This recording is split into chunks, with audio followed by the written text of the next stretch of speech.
Everyone, let's look at the NHL DFS slate on Draftkings for tonight and see if we can find any good spots to target. Now, if you are one of the very few people who watched one of the college basketball videos, you know that I like spreadsheets and models and projections. But if you play fantasy hockey, which you almost certainly do if you have somehow accidentally stumbled upon this video, you know that hockey projections should be taken with a grain of salt at most. It's not really a projection driven sport, unlike basketball. So, what numbers then can we focus on to try to find good matchups, good players, good teams to target for our lineups tonight? So, here's what I've put together for myself when I'm doing my NHL DFS research. And we'll just look at some of the games and some of the numbers that I choose to focus on, and I'll tell you how I use those to figure out who I want to target, which lines on those teams I want to target, and then we'll look at the teams and then a couple of cheap defensemen, because usually I like to try to find defensemen that are sub 3,500-ish with shot blocking upside, try to get that block shot bonus, and those guys hit value. If they get 3 blocks, you're good, and lets you pay up more for your game stacks then. So what we have here are the games for tonight with the projected goalie from Daily Faceoff. So I just put in the projected goalie, and then I have some stats that populate based on who's playing in goal tonight. So for the goalie specifically, we're looking at the last 2 weeks or so. How many goals are they allowing on average, and their save percentage. So green means that goalie has been playing really well. Red means that goalie has been struggling. Tristan Jarry has had just a horrendous last 2 weeks-ish. 6 goals against per game with an .814 save percentage is about as ugly as you can find for any starting goalie. So obviously that's going to make the Rangers here a very viable target tonight, and they're on my list of teams I might want to stack. The bottom 2 columns under each team, that is their expected goals against per game on the season and their high danger chances allowed per game. Obviously, teams are most likely to score on those high danger chances, so I want to keep track of what teams are allowing a lot of those, because the opposition then should have more than their typical amount of scoring chances on the night, which means they could be somewhere we want to target. And obviously their expected goals against gives you kind of an idea of what kind of defensive team they've been throughout the season. So looking at those, some teams that have struggled all year, they're the teams that you're already familiar with. San Jose, Columbus, St. Louis hasn't been great. And then even the Islanders, they've been struggling. We typically think of the Islanders as a defense-first team, but Sorokin's been struggling the last 2 weeks.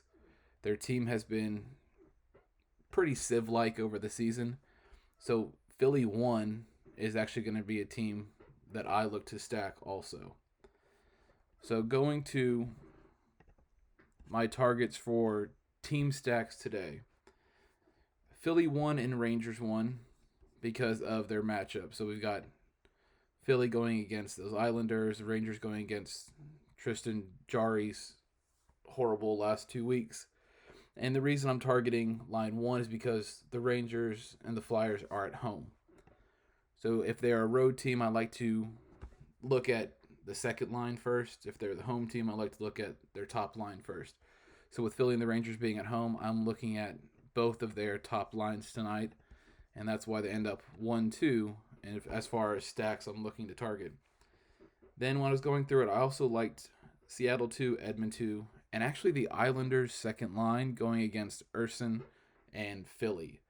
So Seattle 2, Edmonton 2, and the Islanders 2. Seattle's going against San Jose. Seattle's on the road. So Seattle's second line is going to be somewhat of interest.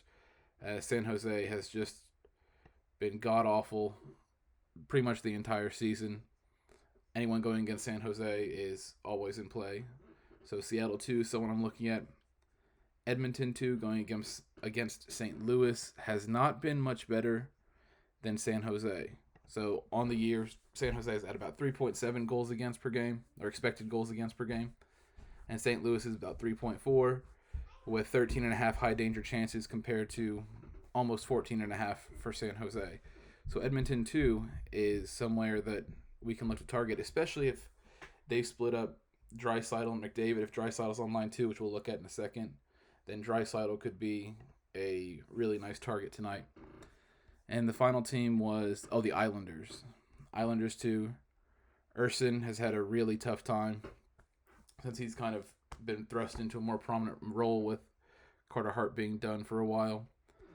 And he's got an .859 save percentage with 3.5 goals against over his last 2 weeks. So this Islanders-Philly game is somewhere we can really target both sides of. Philly 1 being my preferred option just because their team defensive metrics have been a lot better. But Islanders' second line is also totally in play. So those are the 5 team stacks that I'll be focusing on. I have no problem doing 4-man stacks. Even though we can only get 3 points per goal scored, you're hoping for 4+ goals from the team that you're stacking anyway. There's nothing wrong with going with a 4-man stack for your primary stack. So I'm looking for 3 or 4 players from at least one of these teams, and then probably 2 or 3 players from my second stack, my secondary stack of the night. And then I also like to try to target some defensemen that have a chance to hit the block shot bonus. So I'm using the website MoneyPuck here. And then I'm changing my graph to show the shots blocked by team and shots blocked by opponent. What I'm looking for are teams that get their shots blocked a lot going against teams that block a lot of shots. And then we can find those teams that block a lot of shots. And we can hopefully find players that have a good likelihood of hitting that shot block bonus at a really cheap salary.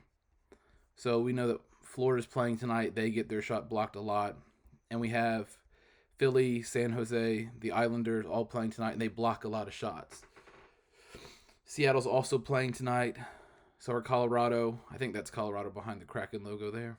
And Pittsburgh. So we have a lot of the really far outlier teams that either block a lot of shots or get their block shot a lot that we can look to try to find some value D-men. So I was going through those matchups, trying to find teams that block a lot of shots, going to Daily Faceoff, looking at the last 5 stats and their lines and looking for who's blocking a lot of shots. So I did that for Columbus looked good, Toronto looked good, San Jose looked good. And then even Braden Schneider for the Rangers looked like someone who's been blocking a lot of shots in a plus matchup for shot blocking. Connor Timmins on Toronto's interesting. He blocks a decent amount of shots. Doesn't play a ton of minutes. McCabe's actually their top line defenseman there for only 3,400 that can block shots. But Daily Faceoff has Timmins as on power play 1 for the Maple Leafs. And obviously anyone playing on Toronto's top power play with this guy, Austin Matthews, I imagine you've heard of him, Tavares, Nylander, and Timmins here. If that holds true, you can get someone on Toronto's top power play for 2,800. That's tough to pass up. So my plan tonight, start with probably one of either Philly 1 or Rangers 1. See if I can 4-stack one of them, maybe 3-stack one of the other options here. Plug in a cheap defenseman or 2. And then for goalies, anyone that I'm not stacking against. You can get goalied any night. I'm not typically looking to pay up for a goalie, kind of like a pitcher in baseball. I'll start with my stacks first, and then whatever goalie I have room for, I'll plug in there. One little piece of information that I use when I'm trying to figure out which goalie to play. If you go to MoneyPuck's website and you click on the games for today, they give their implied win percent chances, so you can maybe look for guys that are closer to 50-50. You might be able to find a discount there. But again, save goalie toward the end. Get your stacks in first. Plug in a cheap defenseman or 2 and see what you can afford in goal that night. And then you can use a website like MoneyPuck as a tiebreaker, because obviously if your goalie is relatively cheap and gets the win, you should be feeling pretty good about your lineup that night. I will link this spreadsheet in the description of the video. You can pull it up and have it up in front of you when you're building lineups. So hopefully that helps you tonight, and good luck.